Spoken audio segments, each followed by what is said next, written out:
Okay, so here we go. Aloha nui kako e nā hoa makamaka mai ka piina a ke kauana a ka lā. Velina mai me ke aloha. So that is greetings, friends, hailing from the rising to the setting of the sun. So that's across a great distance from where the sun is risen to where the sun is set. We are um, all over the place. My name is Misty Sanico. I'm a Kanaka Oiwi writer and communications manager for Bamboo Ridge Press. Mahalo for joining us today for this Hawaii Literature Plate Lunch, a taste of poetry and prose from issue number 126 of Bamboo Ridge, Journal of Hawaii Literature and Arts, which is coming out in November. Mahalo to the Asian American Literature Festival for inviting us to be part of these important conversations and events. We have writers zooming in from across our islands, the continent, and even all the way from Australia here to read with you today. But before I introduce Victoria Nalani Kneubuhl, some background info about this festival. The Asian American Literature Festival, which runs through this Sunday, brings together writers and readers through in-person, online, and hybrid events. Curated and produced by a collective of organizations, this is the only festival of its kind, and for the first time in its history, the festival is happening across the country and around the world. This year's theme, Cosmic Kinship, uses outer space as a way to explore solidarity across distance and time. The Asian American Literature Festival Collective is a cooperative devoted to stewarding the futures of Asian American Pacific Islander literature as art form and social ecosystem. We'll put in the chat some of the organizing partners and a link to the AALF website with more info. But after the Smithsonian's cancellation of the 2023 festival, the AALFC is now proud to bring you this independently organized and funded event for 2024 and hopefully for years to come. I'll be dropping more information in the chat on how you can help us keep this thing going.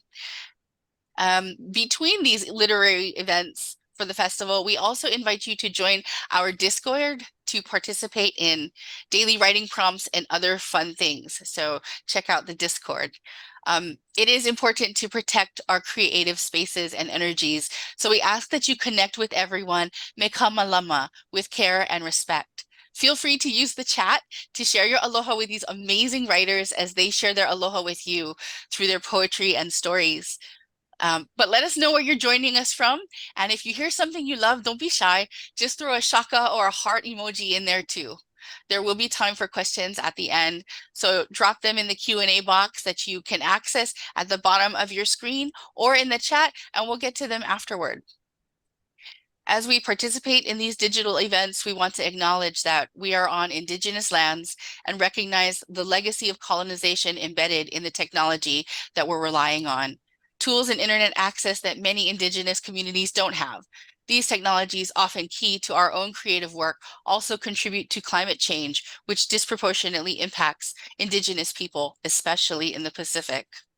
We recognize these challenges and our responsibility to address them, and we invite you to join us today in using this time with purpose to uplift Asian American and Pacific Islander voices and reflect on how we can all contribute to reconciliation, decolonization, and solidarity. The event organizers also wish to acknowledge that we are gathering amidst an ongoing conflict in Gaza, which is part of a long history of colonial violence. As we begin our event, we emphasize that none of us are free until all are free, and that all struggles for anti-racism, liberation, and decolonization are interconnected. So now I'm pleased to hand things over to our wonderful guest editor, Victoria Nalani Kneubuhl. Victoria Nalani Kneubuhl is a Hawaii playwright and author. She has written plays, short stories, novels, living history programs, and television documentaries. Her anthologies, Hawaiʻi Island Plays and Navigating Islands, Plays from the Pacific, as well as her 3 mystery novels, have all been published by University of Hawaii Press. In 1994, she was the recipient of the prestigious Hawaii Award for Literature, and in 2006, she received the Elliott Cades Award for Literature. So let's all welcome her. Mahalo for being with us today, Vicki. Aloha kako. I want to thank everyone for coming to celebrate the publication of Bamboo Ridge, issue number 126. And I really would like to take this time to thank the Bamboo Ridge for trusting me to do this volume, and also to thank and acknowledge them for over 45 years of continued service to our community, for having faith in island literature, and for being there to make sure our voices as writers have a place to be heard. I'd also like to mention that they are the longest running independent press in the United States. So, and they were founded by Eric Chalk and Darrell Lum. So I just want to really acknowledge all of the years that and all of the service that the Bamboo Ridge has given our community. For this volume, there were over 275 submissions. It's a lot to read. So I had to whittle it down to 37 writers. So we have 4 dramatic literature inclusions, 41 poems, 14 short stories, and about 275, 280 pages. And for this volume, there is an unprecedented inclusion of new writers. Almost half of the writers included in this volume are new to the Bamboo Ridge Press, and half are returning writers. So, and I'd also like to take this opportunity to thank everyone who sent in a submission. And honestly, if we could have had like 3 volumes, I would have put everybody in it. But anyway, thank you all for submitting. But let's get right to hearing from our wonderful writers whose words enrich the pages of this volume. And we're going to start with Dorell Ben. I'm going to read a little biography about each writer, and then the floor is going to be yours, writers. Okay. Dorell Ben is an interdisciplinary artist and researcher whose primary focus is on oceanic cultural tattoos and ideas of liminality within indigenous knowledge systems. Ben's interests are in cultural art practices of the cultural tattoo and indigenous stories. Ben is a Gujarati Rotuman woman from Fiji. Thank you. I think I'll just start reading, right? I was going to introduce myself, but then I think you've just done all that in the bio. My submission for the Bamboo Ridge Press is Reef Heart, and it's basically a story about a fisherman that just falls in love with the ocean, as a typical fisherman. I'll put it that way. So Reef Heart is in 3 parts, and I'm just going to read the first part of part 1. Ooh, I get to read. There's also a lot of Rotuman vernacular that I add into this, so I hope it's not going to be too difficult to follow, but we'll see how we go. So there was once an old Rotuman fisherman who grew up by the Saucy. Since he was a boy, he was taught to appreciate what Saucy gave him and to understand he had no control over what she took from him. Saucy graced him with gifts of food and comfort. She often swallowed him into her depths, and they flirted so lavishly. He'd tease her oftentimes, skirting her reaches on the fanfana, letting her waves kiss his feet before he'd take his clothes off and dive into her embraces. Saucy's waves created ridges and grooves on him, shriveled his skin, and lined his body with her ripples. Yet with her, he felt immortally juvenile. As time frolicked between them, the frayed fisherman found himself alone, save for Saucy. No family left to teach him anything more of her. No one from his village cared to visit the infantile and decrepit man, now left by the edge of a tuneless world. And so he would escape that village, meeting Saucy at secluded parts of Rotuma, allowing her to take him in his tattered nakedness. She was a kindness, a type of warmth that enveloped him. She tasted of sweet salt and smelled of heavy scented lumo. From her lips escaped the enigmatic sounds of wistful playfulness, gentle lullabies and serenading songs.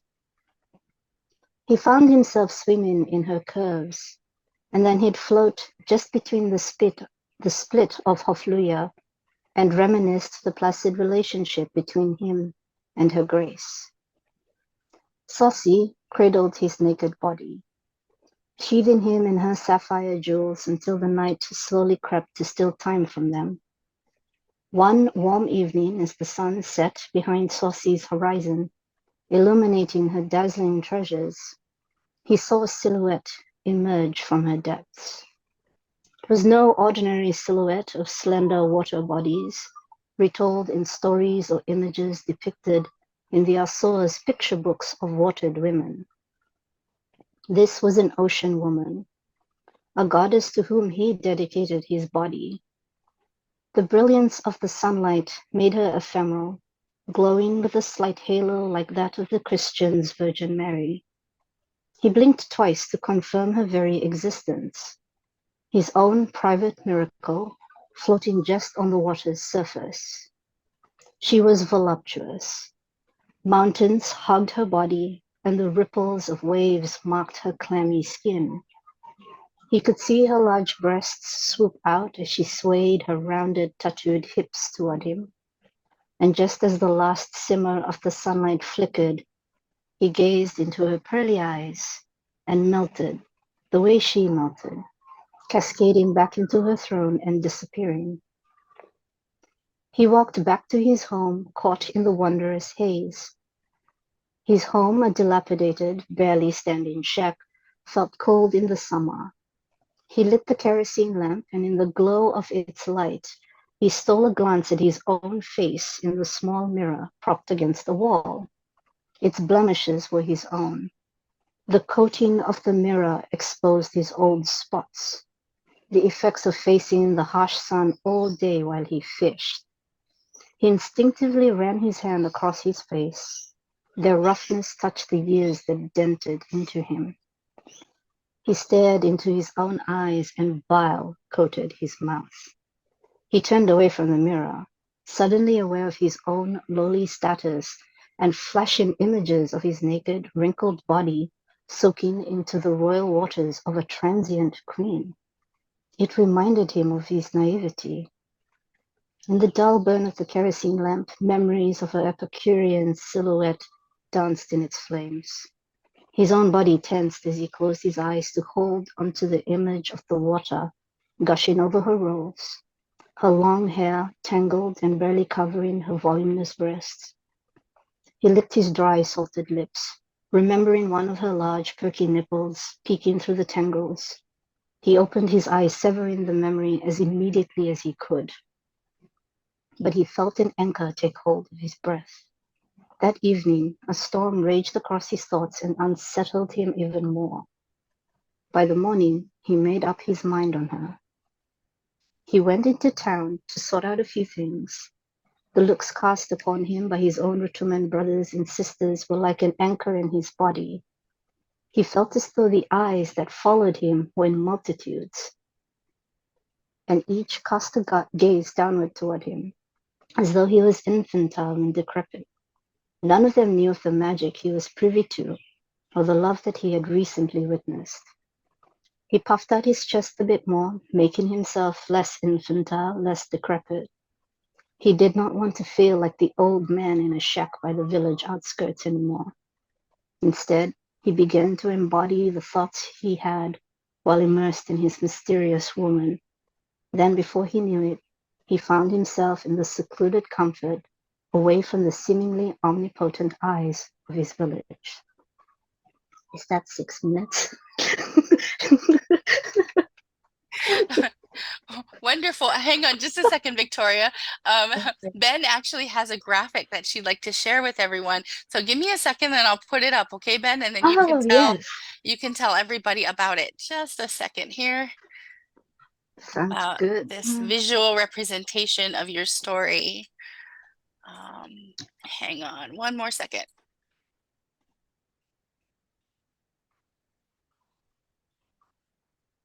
Oh, you got the red one. Thank you. Yes. Can everybody see that? Okay. Yeah. This is Ben's digital art. Go ahead and tell them about it. Cool. So basically I do a lot of Rutuman tattoos, and this is one of the this is actually two tattoo motifs put together. So one is the diamond shape, which is basically all about the protection community being together, and how it's just a singular diamond shape all throughout, with the coconut frond motif that's on the inside of it to represent how he basically the fisherman himself and what he would do to Saucy, the ocean goddess. I don't want to spoil it. I know there's a spoiler if I keep talking about something particular. But yeah, that was basically a piece that I put with my short story for this one. So I do tattoo motifs with all my short stories and tattoo designs to go with it. And one of the ones that felt like should go with that particular motif with the red diamonds, and yeah, to represent like the coral and the ocean for the reef heart. Mahalo. Yeah, Thank thank you. you. Okay, thank you, Dorell. And now we're going to hear from Alden Hayashi. Alden Hayashi was born and raised in Honolulu, but now lives in Boston. After working in the publishing industry for 3 decades, covering technology and business, he has turned to writing fiction. His first novel, 2 Nails, 1 Love, was published by Black Rose Writing in 2021. Please welcome Alden. Thanks, Vicki. I'd like to read an excerpt from my short story, The Maneki Neko. And for those who don't know, Maneki Nekos are the Japanese ceramic cats that you see a lot in restaurants and businesses. The story is set in Honolulu, and it's about the tension between a Japanese-American mother and her adult gay son. The mother is very traditional and has been slow to accept that her son has just moved in with his boyfriend, Keith. Mom was in such a foul mood that instead of getting some takeout food for lunch, I figured I'd treat her to a sit-down meal at a nice restaurant. We were driving along Baratania Street when I remembered that Keith's good friend, Sean, had just opened up a hip kitschy Japanese restaurant that had become popular among a younger crowd. Usually, Mom preferred eating at one of her favorite traditional places, either Yohei Sushi or Ideta, and I had learned a long time ago that she wasn't one to try new restaurants. But I also thought that a change of pace might help distract her from obsessing about the kanbeki gift for her neighbor's 60th birthday. Plus, I was eager to try the food, which had gotten rave reviews in the local papers. Sean was managing the restaurant that day and welcomed me with an effusive hug. He seated us at a table near the front window and, as he left for the kitchen, told us he'd have the chef prepare a special omakase order for us. I tried to explain to Mom how I knew Sean through Keith, but she didn't seem interested in hearing about that. So I dropped the subject and we resorted to small talk. The food was an interesting fusion of various cuisines. Instead of the standard nigiri sushi, vegetable tempura, and miso butterfish, Sean served us an array of eclectic dishes. A sushi burrito with jalapeno peppers and spicy mayonnaise, okra with citrus wasabi dressing, grilled papaya topped with tobiko. "This is just too much," Mom said, and I wasn't sure if she was referring to the gigantic portions, so un-Japanese, or the wild amalgam of different flavors. She could barely stomach a few reluctant bites, leaving me to hurriedly eat enough of the food so that Sean wouldn't be insulted. All the while, Mom surveyed the restaurant, her eyes filled with disdain, as she looked first at the plastic Hello Kitty shoyu dispensers, and then at the row of maneki neko above the bar. Usually, these Japanese ceramic cats would sit motionless with one paw raised, silently welcoming people. But these cats were metallic silver instead of the classic white. They carried surfboards, and their paws moved up and down, all while making a Hawaiian shaka sign. "I don't get it," Mom said. Are those nekos supposed to be surfers? And what are they doing with their paws? It's just a modern take on the traditional neko, I told her. Do people here even know what the maneki neko is for? She asked with a sharp edge to her voice. I concentrated on eating my sushi, hoping she would just drop the matter, but she continued. Maneki nekos are not just for decoration or because people think they might be cute. There's meaning behind them. What Mom was referring to was all the symbolism involved. The white nekos, which were the most common type, are meant to bring overall good luck, while other colors had different purposes. Red nekos, for instance, are for one's health, whereas gold nekos are for wealth and black nekos are to ward off bad luck. Moreover, if a neko's left paw is raised, the cat is welcoming customers to a business. An uplifted right paw invites good fortune. Mom watched the Hawaiian nekos and shook her head. Given the sour mood she was in, I was just grateful that Sean, a Hawaiʻi transplant from Portland, was wearing a shirt that covered his arm tattoo of kanji characters that literally translated to horse rain. When I had asked him about the significance of that permanent inscription, he said, "No meaning at all. I just like the way those kanji looked." On the drive back to her place, Mom thankfully didn't mention the restaurant nor its food, but she kept fretting. I can't go to the kanreki party empty-handed. What am I going to do? I didn't know how to respond, so I just kept driving without really paying attention to her. But she kept talking about the upcoming party and her frustrations in not yet finding a gift. Finally, I said, "Why don't you just get him a gift certificate to a fancy restaurant in Waikiki for him and his wife to have a nice dinner?" "I can't just get him anything," Mom snapped. "Kanreki is an important birthday. Don't you understand that?" It was precisely at that moment that something in me cracked, and before I knew it, a torrent of words was erupting from my mouth. No longer able to bear her thoughtlessness toward my relationship with Keith, I questioned why she never asked about him, never included him in my life, even though he was so hugely important to me. At first, Mom was surprised, then nonplussed, so utterly confused over how my diatribe was somehow connected to her search for a kanreki gift. As my words spewed forth, she looked like a trapped animal. Finally, when I was done, she responded by insisting she did frequently ask about Keith. I was incredulous she would make that claim, and her lie only angered me more. But she wouldn't budge, and neither would I. Soon, we were all but yelling at each other in the tiny confines of my Toyota. Eventually, Mom had the presence of mind to say, "Look, we're not getting anywhere here. Let's just please stop arguing, okay?" After which we sat in silence as I took the freeway exit toward her home.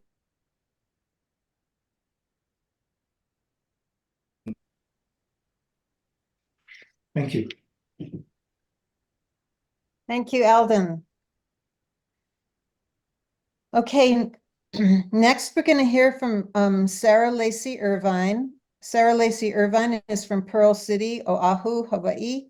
She recently completed her undergraduate degree at Creighton University in Omaha, Nebraska.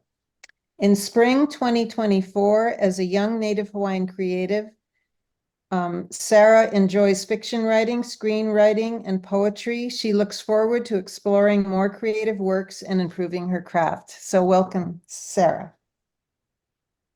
Hi, thank you so much for having me. Yeah, I'm currently in LA. I'm in grad school now pursuing screenwriting, so that's very exciting. Okay. Yeah, I'm one of the new writers that have mentioned, one of many, so happy to be here. Okay, so my piece, I'll read a few pages of my short story. It's called Breath of Paradise, and it is about Hanu, a Polynesian man of Native Hawaiian and Maori descent, somewhere in the depths of the forest in Hawaii. He returns to an old sacred family home in hopes to reconnect with his roots and face the responsibility of his family mantle. Hanu is staring up at the stairs of his old house, his family's old house. He leans, holding on to the railing, hearing the old wood creak. Each step He holds his ponamu, mountain jade, his family mantle, on his chest. Each step he rises, and he tries to control his breath. He leans his head to the pillar at the top and tries to hold his breath for the proper greeting. This is amongst one of the most important steps in Polynesian culture, Hawaiian culture, to greet an elder with a shared breath. He just can't do it. But he hears laughing. His eyes snap up to the once empty grass plot, now full of people. Well, not real people, opaque memories of people. He stands there, frozen. They're not ghosts, maybe apparitions of their past. They're like old films. Stories come to life. Their memories replayed, but they're not his memories. He watches the hazy parade of his uncles and aunties walk up the stairs with ease. They talk with smiles, their arms full of food and gifts. The steps creak with a welcome, and they walk right by him. He wants to reach out and get their attention, but he knows he can't. He didn't exist then. Hanu sees at the end of the porch his grandpa Kona. That's what his mother would call him in all those photo albums. And Grandpa Kona, he closes his eyes. Breathe, breathe, child. And Hanu stills. Sounds like Grandpa Kona is talking to him. How can that be? Breathe, child. And as Hanu is about to talk to Kona, the laughing catches him again. He looks around at the transparent children running after each other. He recognizes a few, much older cousins of his, later uncles and aunts. He only barely picks them out. Their youthful faces had not yet lost their innocence. He doesn't see the darkness in their eyes. Not from here, not at this time. He turns to the children he's only seen in pictures. He sees them now, animated with life, the life they've been robbed. There's a tinge in his heart knowing that those few kids will never see adulthood. Their finite lives captured and framed in ruthless immortality. Their life story only told in somber reminiscence. Part of Hanu wants to yell, wants to scream at them to run away, but he knows better than to try. They're not really there. No matter how much he watches the past replay, he can't change it. It is a burden our line must carry, my child. Kona's words catch him, and Hanu frighteningly glares at him. He knows what he's talking about. He knows that no one else is there to hear him, just Hanu. The creaking of the house starts to increase, and Hanu feels his chest tighten. He feels a flood of emotions take over, his heart pounding, and the tiki on his chest starts to thump. An icy shiver climbs its way through his veins, and he feels his hands tremble. The corners of his vision starts to blur. The settling of the wood and the cheers of the children accumulate to create an unholy mix of screams. An influx of voices emerge, some of the ancient tongue, others with modern semantics. They're yelling, pleading for help, for mercy. Heitiki stops. It all stops. And Hanu jumps, and he turns around and he follows the voice, the familiar old voice, into the house. And the voice calls. This heitiki is carved from mountain jade, my little flower. Grandpa Kona is sitting on woven mats next to a young girl. It's green like your eyes, Papa. Aye. And Grandpa Kona and Hanu, they see this young girl. And Hanu recognizes it's his mother at such a young age. And a gentle breeze nudges Hanu into the house. Go in, go in. But Hanu refuses. Next time, Hanu promises. Listen carefully, my little flower. Grandpa Kona starts. This heitiki is passed from generation to generation. It is our guardian, for it embodies our ancestors. Is that why it's a little man? The young girl says. You're close. My little flower, you see, our ancestors, they protected each other, fought for each other, and healed one another. All of this wisdom, support, strength, and love was powerful. It was how our people thrived. The little girl sits with her childlike wonder, and Hanu remembers this story that his mother once told him. They always had each other, Grandpa Kona continues. But when they passed, their physical bodies could no longer keep them together. But their spirits of our ancestors remain. They need a body to see, to share memories, their knowledge, their courage. Is that where my mama is? And Hanu holds his breath for just a moment. Grandpa Kona takes a breath. Yes, my dear, your mother, my daughter, is here. You remember why you must breathe, little flower? And the little girl responds with a light in her eyes. Breathe for the now, for those before, and those after. Very good. Now it was my job to teach you and my job to remember, she bursts. Hei Tiki. Listen here, child. The Hei Tiki is filled with memories of our past, present, and future. So when it is my time to go, no, Papa, don't say that. Hush now, you listen, yeah? When I die, the Hei Tiki will go to you, and it will be your responsibility to breathe for the now, for those before, and those after. And the little girl starts to get water in her eyes. But Papa, I don't want you to go. I want you here. I will always be here, little flower. Look, here.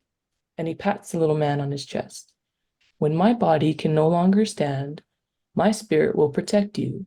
As long as you breathe, as long as you live, for the now, for those before, and those after, says the little girl. Thank you. Thank you, Sarah. Okay, Rajiv, you're next. Rajiv Mohabir, National Book Critics Circle and PEN American finalist, is the author of 4 books of poetry, most recently Whale Aria, published by Four Way Books in 2023. His 5th, Sea Beast, is forthcoming from Four Way Books in 2025. He is an assistant professor of poetry at the University of Colorado at Boulder.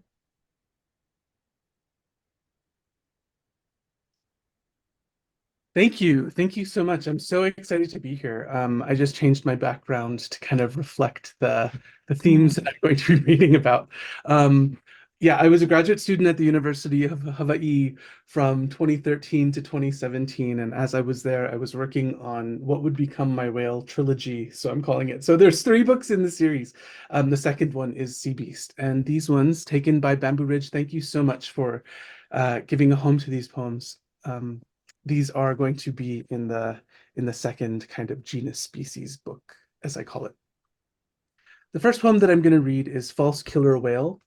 And so I'd like to say also to kind of maybe ease us into this poem that the Western world likes to fault Japanese folks for the slaughter of cetacean life, of whale life in the oceans, meanwhile being completely responsible themselves for the ongoing colonization of Pacifica, as well as the rest of, the North American continent that I'm on.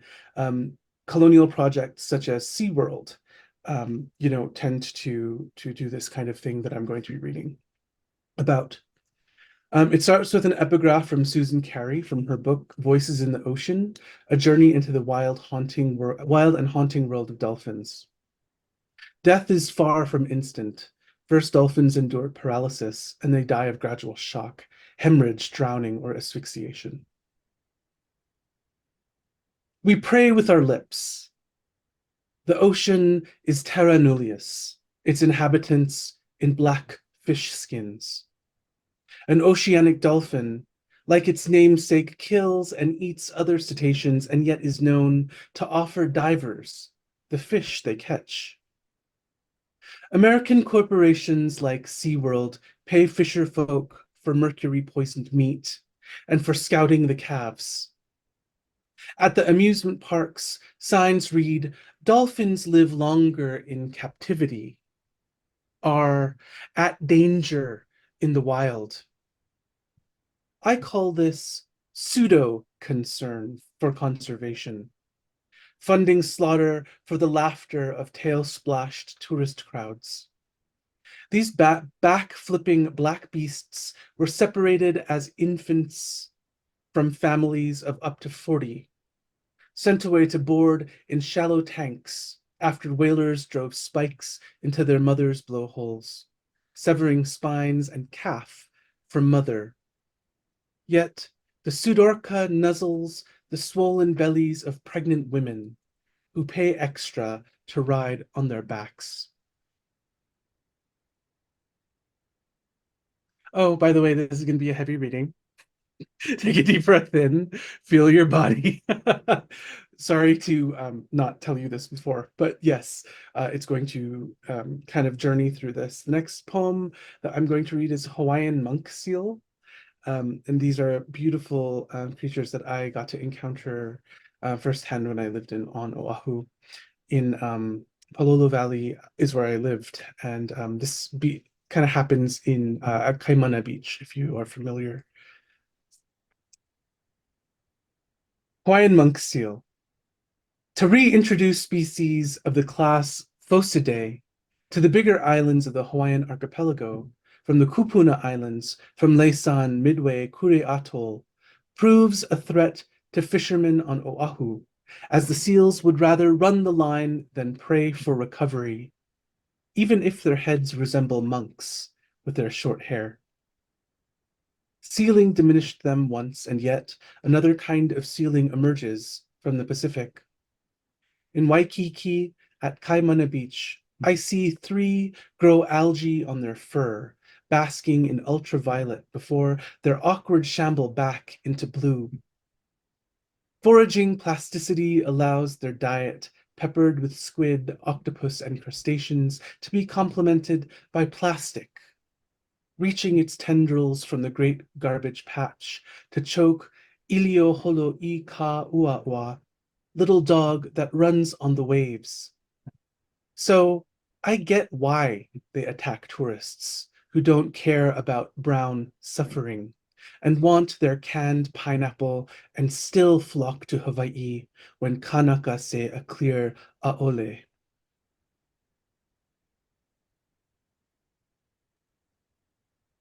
This last poem is called Hawaiian Spinner Dolphin. Perhaps it's a little more uplifting. And I wrote this after my mom came to visit me before she divorced my father, which was like not allowed in our home culture. And so this was kind of like a opening for her and for me to have conversations about love and family and what that means to really enter into the decolonized space of connection that we as people can have. Hawaiian Spinner Dolphin. In Olelo, Hawaii, Nai'a sounds like Naya, which in Hindi means new, which in English means renewal and baptism. Amma, who mucked up your water with this Sita Savitri crap? Good Indian women don't leave their husbands no matter what. Remember the catamaran north of Pu'uhonua o Honaunau, when you left Pap's betrayals again and again, someone else's perfume staining your pillow.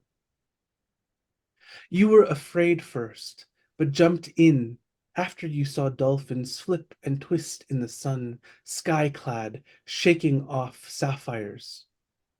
You dove into the web of their woven voices, chirps and clicks that you felt inside your throat. In the motion of 150 bodies, peace was with you, Amma, named Shanti, Shanti, Shanti. Lend me your grace, your new spin, as I leave my own husband. Thank you so much for your attention. Thank you so much. Okay, next we're having Susan Miho Nunes. Susan Miho Nunes was born and raised in Hilo and is now living, writing, and studying hula in Berkeley. She wants to say mahalo nui to Kumuhula Analu Akau of Halau Hula o Kupukala sorry, Kupu Kalauie. You say it. Yeah, EA. Yeah. Keiki Kawaiʻaia, Interim Chancellor of Academic Affairs, UH Hilo, and especially Larry Kimura for sharing his ike of language, history, and place. I wanted to thank everybody, and it's just wonderful to meet all of you. Say wave to my hula sisters. Okay. I'm going to be reading one poem today. The poem is short. The background is long, so if you'll just bear with me, everybody. About 10 years ago, my kumuhula, Honolulu Kau, assigned a research project to his haumana on kalo, taro. Now, I grew up in, I grew up in Hilo. I was eating poi and laulau. My grandparents had a taro patch. In those days, a lot of people had taro patches. I learned really early that you should never eat the leaves raw. But that was pretty much the extent of my knowledge. So with this assignment, I became obsessed with the history, the stories, the myths, and especially with the kalo growing areas on the Big Island where I'm from. The Lo'i system in Waipio Valley, the mound system in Hilo, the dryland kalo, my mother's birthplace, this dryland kalo in Ka'u, and the cornfield system, particularly the fields once known as Kuaheva. So the poem I will read was set in those fields.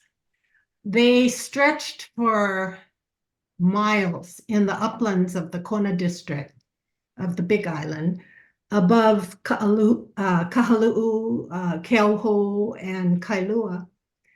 And the fields belonged to Kamehameha the first.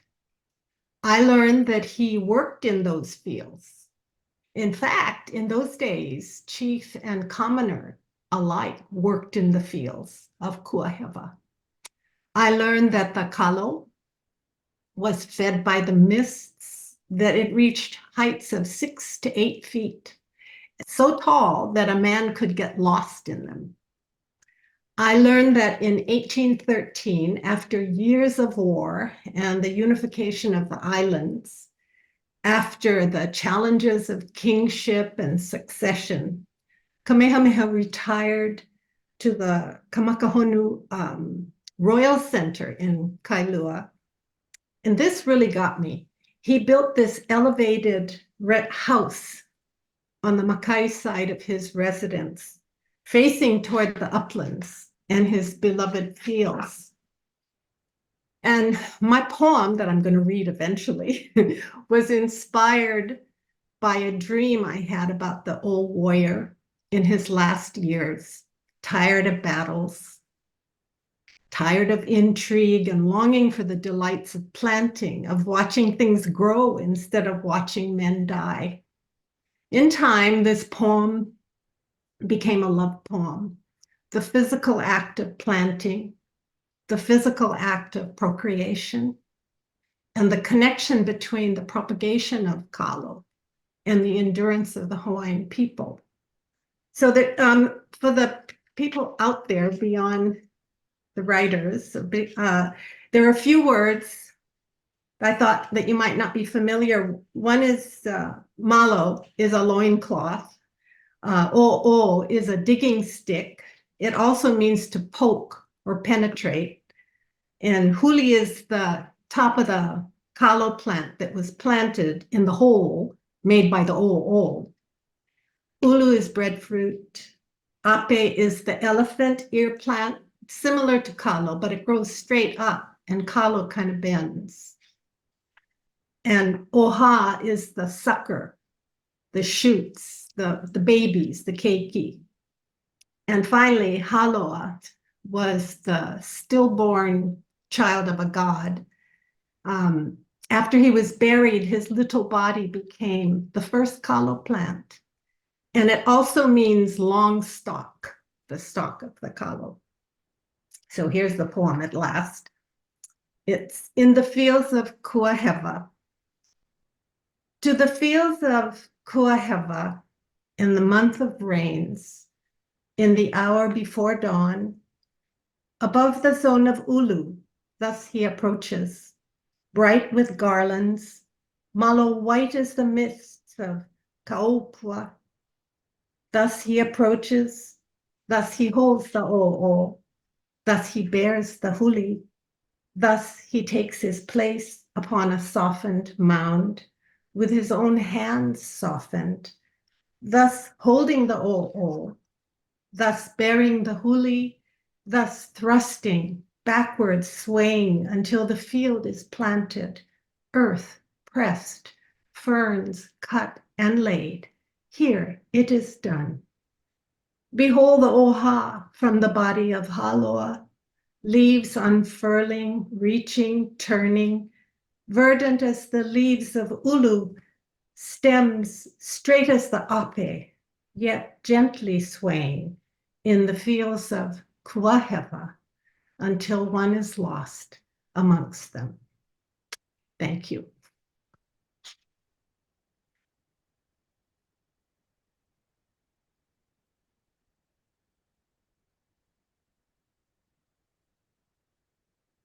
Vicky, you're muted. Sorry, Mahealani. Oh, Okay, your turn. all righty then. Funny. Should I just go ahead? Hi, everybody. Oh. Susan, that was a very beautiful poem. Thank you. It kind of threw me off because I come from a community of kalo farmers, and I've written lots of poems about kalo. But today, I would like to share a poem about a refuge, a coastal wetland on the same side of the island, around the bend, actually, Kaupo. The poem is a stopping over place for tropic birds. And it is currently managed by the Hawaiʻi Island Land Trust. And I was actually asked to write a poem for this place, and this is the poem. Thank you for, I'm just really blown away by all of the gifts that everyone is bringing, and I'm very honored to be a part of it. And thank you for including me. So this poem is called Nu'u. You spoke once of running through sands of thorn, through gauntlet of kiawe trees, prized for the savors of their wood fires. An island boy who could not abide shoes no matter the stain. Here again, that same coarse ground, thorns, kiawe, their kindling shade, and a surround of names inhospitable. Pu'uma neo neo, arid, barren, lai o apole, volcanic and cindered. Lapehu, swollen, afflicted, but not far away, a broad healing meadow, green respite for the wary. These are kinder times. Warning signs are posted for visitors, their tires, far from the fires. Oceanward, a detrital bay bordered with accretions of sand, boulder stones, once hoisted on broad shoulders for the building of ancient heiau, temples, oracle towers, Lananu'u Mau Mau, and the second sacred elevation called Nu'u, platform for the consecrated and deified, their images perhaps incised, the ones outlined with red ochre, red reserved for chiefly ones. Upon the ancient basalt steeps the ancient glyphs of Nu'u. See Kekukini, the chief's messenger, Kekoa, his spear-wielding warrior. Temple dancers poised, Aiha'a, a mother and child, Beatife, quarried animals, pigs, dogs, starfish, stingrays, turtles, gods who were birds, birds who were human. All were here with their prayers, chants, stories. Fishers, farmers, hunters, gatherers, skilled navigators, negotiators, who survived the caprice of rival chiefs. Their internecine wars back and forth across the Alanui Ha channel of great billows smashing. The ancient inscriptions, Mo'olelo, stories, also bearing witness to gods in the temporal realms, as when the companions, Kane and Kanaloa, scion of water, scion of sea together summoned forth the sacred springs of Nu'u, Oyana. Nu'u's sweeping winds blow heady this way and that, surly and affecting as chiefs. Their inconstancy joined with winds of surrounding Kaupo. Ka'aina ko'ope'e pa'a pohaku, land of the rains that make one hide behind rocks. The rain's indifference, intermittency, a fitful source of replenishment for Nu'u springs, and dreams that the Ai-o, Alaikea, Kaua'ikea, the white-tailed tropic birds will return. Their fluttering and nestling noises below Lualaʻilua, place of peace and double enjoyment.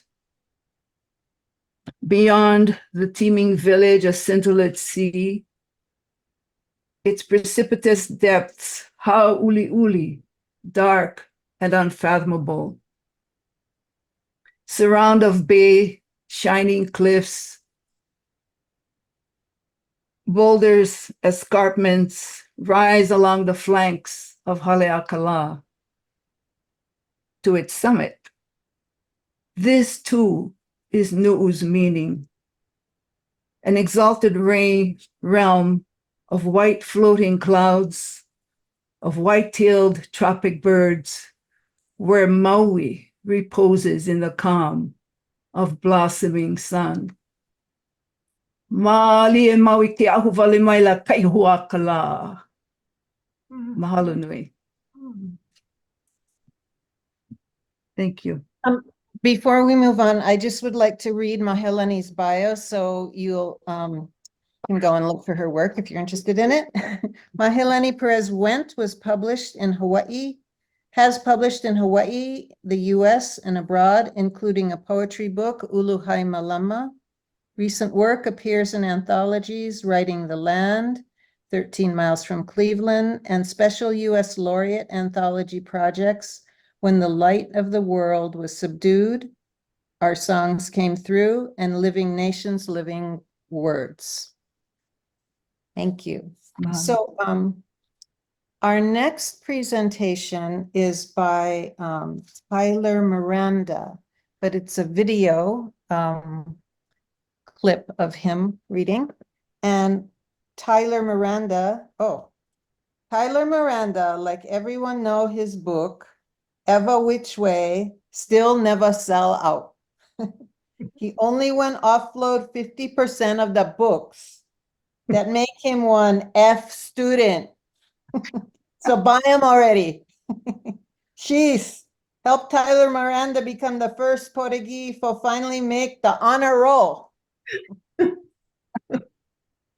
Okay, I'm gonna go ahead and Tyler is actually in the middle of the Pacific on a boat, and he really wanted to participate with us today, so he recorded his reading early. And you talk about cosmic kinship and connecting across time and space. So yeah, let's get him up here really quick. Hang on.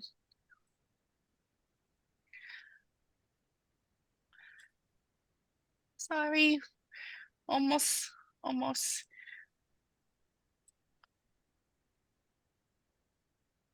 Oh my goodness, I practiced and everything.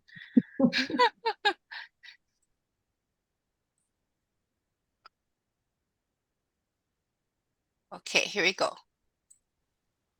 Pringlish. Everybody know Portuguese Can you guys hear? Yes. Yeah. Sorry. get more mouth, eh?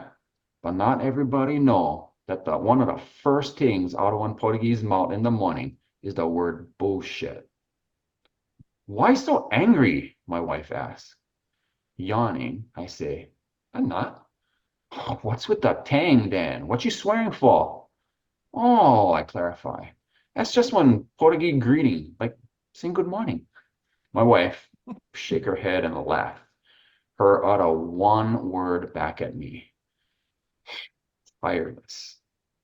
But what people don't understand, it's the exact opposite. Us so tired of everything that by the time us Portuguese get out of bed, us already irritated, like the day already went insult us just cause us had to wake up. Not for mention get the slipper that one broke the night before, get the outrageous price of one bag chips at the gas station, get the pot smoke coming from down the street, get the toilet paper that one rip mid-wipe with half the sheets still stuck, get the shoyu bottle that went burp and make my rice more black than I wanted. It's like the day before, and the day before that, and the day before even that one, all one conspire against us, and us just breaking a seal like one pressure valve letting off steam so us can face the new day. Hearing me stir about one new morning, accompanied by my customary greeting, my wife, one 20-year vet of surviving one Portuguese, out of nowhere says, "There you go, talking Pringlish again." Pringlish, I ask, confused. Yeah, Portuguese and English. I wait one beat and ask, where the R1 come from? Oh, she tell, you Portuguese get mouth like one canned Pringles. Once you guys pop, you know can stop. The Wretch of Makakilo on political activism. You know, these damn younger generation, everything one big problem now. Everything one complaint. No can just let everybody do their own thing. Yesterday, my youngest come visit. First time I seen him 3 years. Him all big man now, you know. Go UH Manoa, part-time job, work study, but only the political science major, eh? What the hell that anyway? Good for nothing, I tell you. Not like one doctor. Must be for teach all these young buggers how to make waves. This lousy grandkid, instead him come ask how I doing, say hi, spend little bit time with his grandparents. First thing him tell him no can stay long. Get on the big anti-grumble function at the campus. Then him grab my remote and shut off the TV. I tell, what the hell you doing? I watching the Fox News.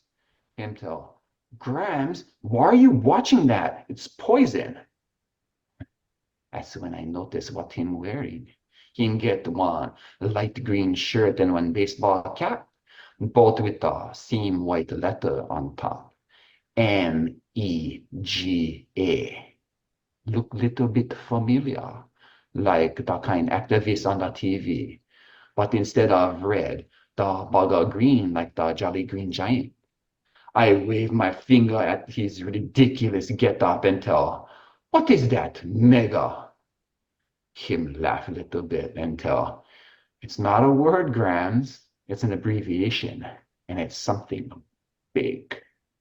Him raise his eyebrow like him whisper one top secret password. I come so irritated, and I tell, so? Something mega big? What you talking about? The school and mesh your pea brain or what? Him roll his college eyeball at me and breathe real loud. So tired. Him tell, it means make edamame great again, Grams. Poking fun to make a point. This damn younger generation, so damn ignorant, like hassle everybody with all this kind of nonsense. Them think what them whining about is so important. I wave my hand at this miserable grandkid and I scold, "What's the matter with you? Why you like make people listen to that kind of bullshit? Nothing wrong with edamame. The bugger find the way it is." His eyes come real big. Him point at me and tell, "Exactly, Grams, exactly."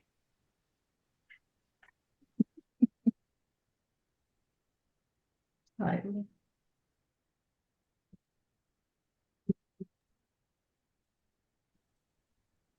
Yeah, I think that's the last reader. Did you want to say anything, Vicky? I'd like to just thank everybody for participating today. You know, it's so wonderful to be here with all of you. You know how writing can be a lonely little job, right?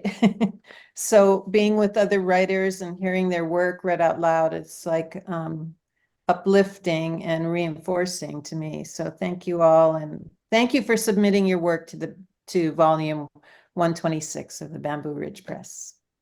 Thank you. I think we have a little bit of time to take some questions. So if the audience wants to put a question in the chat, I'm sorry it got so complicated. I'll figure it out one day, but make sure you choose everyone if you're wanting to share something in the chat down there. Or if you want to get on and ask a question on the mic, I can try to figure that out too. But I'm also wanting to invite the writers to ask each other any questions or offer words of support and gratitude. If you guys want to do that, go ahead. You can unmute yourselves. Well, I wanted to thank Vicky for selecting our works. We really appreciate it. Thank you. And I just love the mix of the prose and poetry and the subject matter. And if this is indicative of the rest of the volume, wow. Can't wait to get the whole thing. Yeah. We Thank do you. have a question in the chat. LS says, Ben, what was your inspiration with Reef Heart?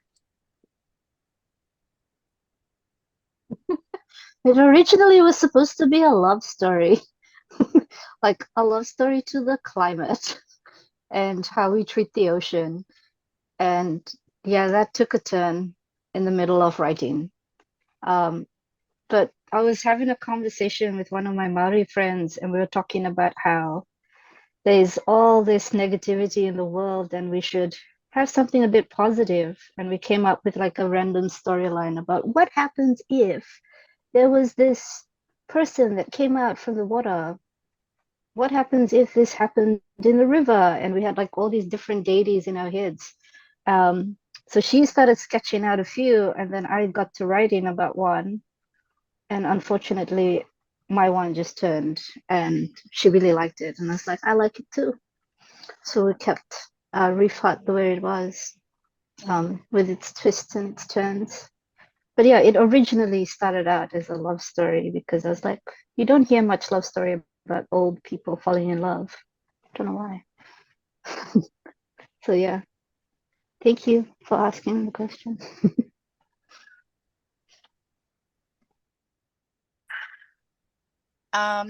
Anyone else want to share anything? This has been great. Thank you so much. I mean, thank you for, Bamboo Ridge, you're such a long haul. This long haul organization with all these long haul people who've, dedicated so much to making this available to all of us. I'm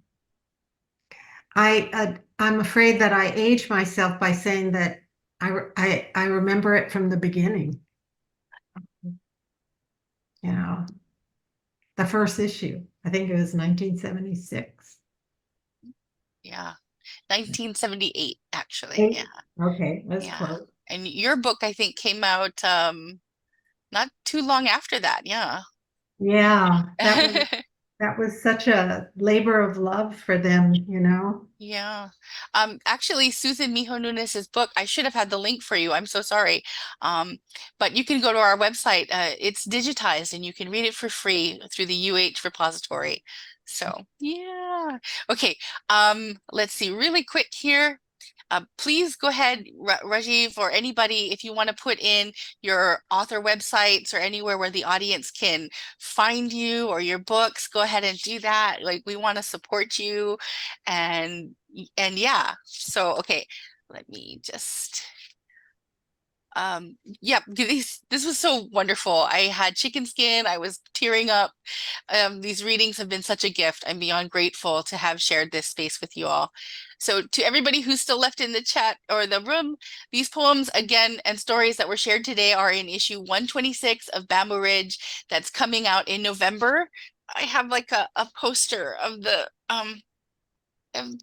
cover, and everybody's over here. It's so awesome. But if you'd like to pre-order by subscribing to Bamboo Ridge, the benefit of this is that the books come right to you and you don't even have to pay for shipping. So I'll drop that in the chat. Tomorrow we do have another online event with the Asian American Lit Fest. It's featuring 4 authors who have new or forthcoming books with Bamboo Ridge Press. It's free and you're all welcome to come. You can register at the link in the chat. And don't forget, they have other events happening too. So register for the festival's Moon Set reading and closing ceremony this Sunday. As Vicky said earlier, Bamboo Ridge is one of the oldest continuously running independent literary journals in the nation.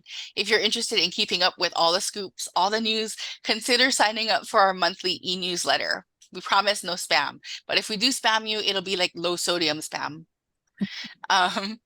If you're on Oahu, Poet Wing Tech Lum has a lot of events coming up, including one in historic Chinatown, Honolulu, and another one at the Hawaiʻi Plantation Village. So that's exciting. You can visit our event page for the latest info. And I think that's it. Mahalo everyone for being here. When you close out, an evaluation will pop up after the webinar. So if you have a couple minutes, please kokua and fill it out because it helps us improve for future events and for grants. That's it. Okay. Have a great Thursday, everyone. If the